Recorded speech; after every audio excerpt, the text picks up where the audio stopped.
Mseleku Nomseleku as the head of the household. I am seeing a lot of videos on social media expressing frustration, anger and concern over the recent news yokuthi uSine ukhulelwe. And uma ngilalela i-conversation thina ke njengo-auntie nosisi bakaSine baka-social media, we are rightfully so, yabona, we're frustrated rightfully so because of isimo sakhe.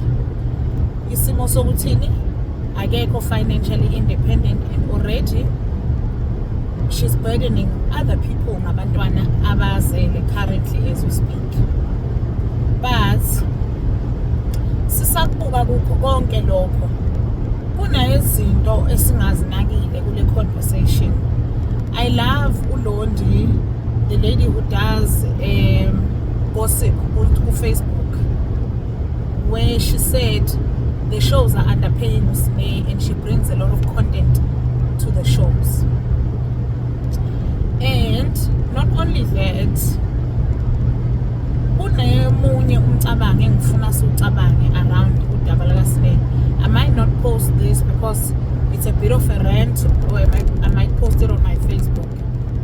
But kunento ebalekile emhlabeni, kunento ethi isizulu sithi intandane enhle umakhothwa unina. Icase kaSine Mseleku makes me super emotional. Why? uSine Mseleku is not doing anything out of the ordinary. I think sonke mangithi sinaye usisi ozalayo lo sathi siyababaza uyasala nje, uyanturura futhi unturura without direction. uSine Mseleku ke yena ekhaya kubo akayedwa kubantu abazalayo, uyena uSibindi bayanyemfuza bobabili, bazaliswa kwamagwinzi, bazaliswa kwamakati, bazaliswa konokwatsha. uSibindi uyanyemfuza, uSine uyanyemfuza. Uma ngithi intandane enhle umakhothwa unina, ngiqonda ukuthini na? Ngiqonda ukuthi umehluko ayikho into emhlabeni eshaya abantu njenge-PR ne-branding when it comes to family dynamics. Emndenini nasemhlabeni kuya ngokuthi ungubani. Kuya ngokuthi ungubani, uthandwa wobani, ubhekwa wobani. Ngoba both these kids zakwaMseleku, they are not good examples or good role models.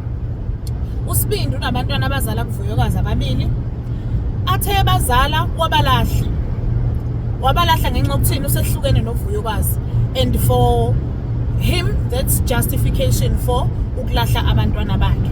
You understand? uSibindi unangaka ukuthi ngabe usezele izingane ezo4 uma kuukuthi le iqiniso ukuthi usengizele ingane noAmahla.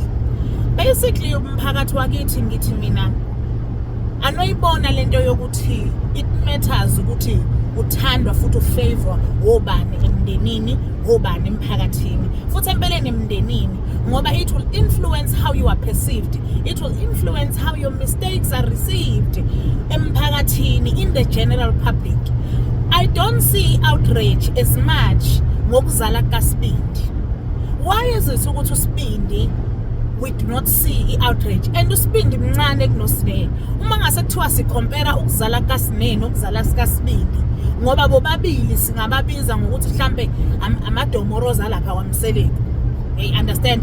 Ile genge nje lena enyamfuza yenza into engacacile. But why is it ukuthi uSibindi is still respected and revered by Mseleku? Misogyny, sexism, that is why. But beyond that, what makes uSibindi ukuzala kwakhe kuglorifywe kangaka, futhi not only glorify ku-uploadwe? uSibindi unoMayeni. Angisho ukuthi uMayeni is an enabler, but iqiniso lithi intandane enhle umakhothwa unina.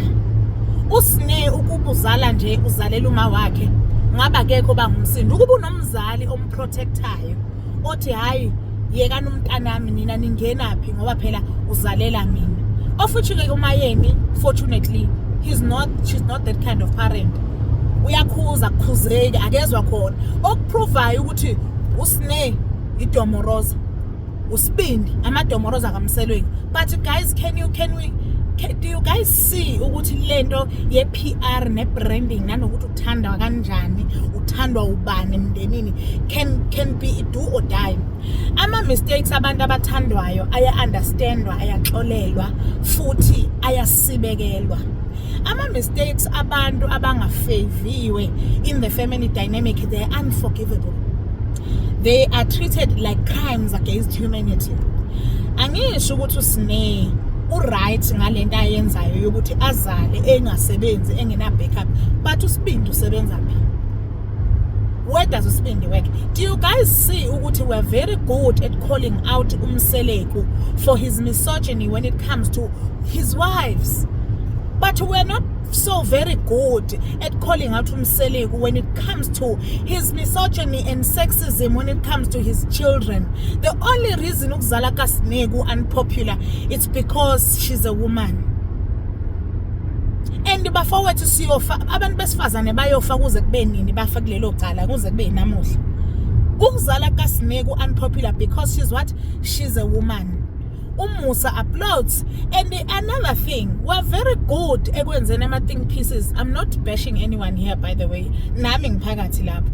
Ekwenzeni ama think pieces around the way the dynamic kaMusa nabafazi bakhe. But one thing engiphathe kabi, because this thing I've been mulling over, ngilokhu ngihlafuna ngiphenduphendula ngithi usine ukhulelo noma usine usezele ngengane. But one thing we guys inesikhohlwayo, usine didn't choose ukuzalwa yilabo abazali abamzalile. Didn't choose ukufela umama idefender yakhe noma wherever that woman went umakasine. But one thing, those women that we empathize so deeply for, they chose to be in a polygamous relationship. They chose to be. And I would challenge any and everyone olalelele video ukuthi akabuke ukuthi how do kids laba bangafavor emndenini, how do they pan out? Mina, I can tell you how they pan out, because of a trauma ne rejection that they suffer from an early age kuma families wabo. They don't do so well because why? They don't have protectors within the family. They have trauma, they carry trauma that nobody wants to deal with or understand. Why is it ukuthi people are uncomfortable with confronting unfairness and favoritism eyenzeka emndenini yethu? The reason people are uncomfortable with attending or even speaking about favoritism and unfairness, it's because Tina, it'll force you to check yourself. It will force you to really understand ukuthi ulala ukhona emanye ama mistakes akho owayengaqeda. Asibekele ukuthi you had a supportive mom, asibekele ukuthi you had a supportive family structure, asibekele ukuthi you had a support. Yebo, you were disciplined, yebo, you worked hard, but you had someone.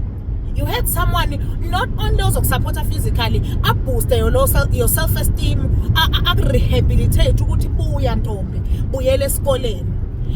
Usineka Mseleku undinga Sithebeni. Usineka Mseleku akana sense of belonging. Usineka Mseleku ukhona kekho, nobody really cares. Usineka Mseleku umuntu ngisho bemenzele ngisho ethengelwe iphenti uyakhunjuzwa ngalo ukuthi mina ukusho kanjani thawuna amaphenti mina ngathe yini na undinga Sithebeni akanaye umvikela, akanaye champion, akanaye umuntu omlwelayo, akekho umuntu osekukhoneni lakhe. And ngiyaphinda, why is it ukuthi we cannot clearly see lento yama favoritism with family ukuthi impact yakho ingakanani? It's because when you think you're the favorite child because you do things the right way. It's because it will force you to admit ukuthi nami I'm part of a system enabantu eba rejectayo, enabantu abafavor. Futhi empeleni I don't want to be unpopular kumseleku if I call out the fact that supporting ingane kaSine same way supporting ingane kaSibindi. You don't want to lose favor with whoever has influence in your family, because why? Because that would mean wena shothi umelene nalowo muntu. I think there is a deeper conversation we should be having. But ibalekile lento ukuthi siyibuke indaba ye-PR ukuthi ukuzala kamfana lo ngoba naye usibindi naye uyayinyemfuzela. Uzalisa amahle walahla ingane le Eastern Cape uzele futhi manje kuningi nje asekwenzile. But one thing ibrandwe kahle lento ye-PR can either make or break you. Ngoba ukuba uSneh unomama amfavorayo athi hey aniyeke ingane yami she has no one. Nizombala uMacele nisho ukuthi no ukhona uMacele nana hayibo. Niyabazi nabazali mase befavor ingane zabo ukuthi bathini? Niyayazi nini ingane efavorayo ukuthi kuthiwani mikhulelo? Kuthiwa hayi uyena uwiki ukuthi animazi isinye sakho uya prevent but uwiki uthambile, like they will do any and everything to justify and cover ama mistakes omntwana othandwayo. Kwamseleke ama mistakes kaSibindi kuthiwa hayi no, it's because ukhanda shisa. Ngisho uMusa cannot control that boy, but he's the one who created that monster. He's the one enablisha. Yini na unepower umseleko and futhi une-good PR campaign, and anyone who speaks against him uzoba unpopular. I've seen kodwa the wives try. I've seen the wives try. It's just that ke iqiniso lithi awukwazi usithulisa isikhalo sentandane. uSneh intandane ayiduduzeki because why ayinanina, and intandane enhle makhothwa unina.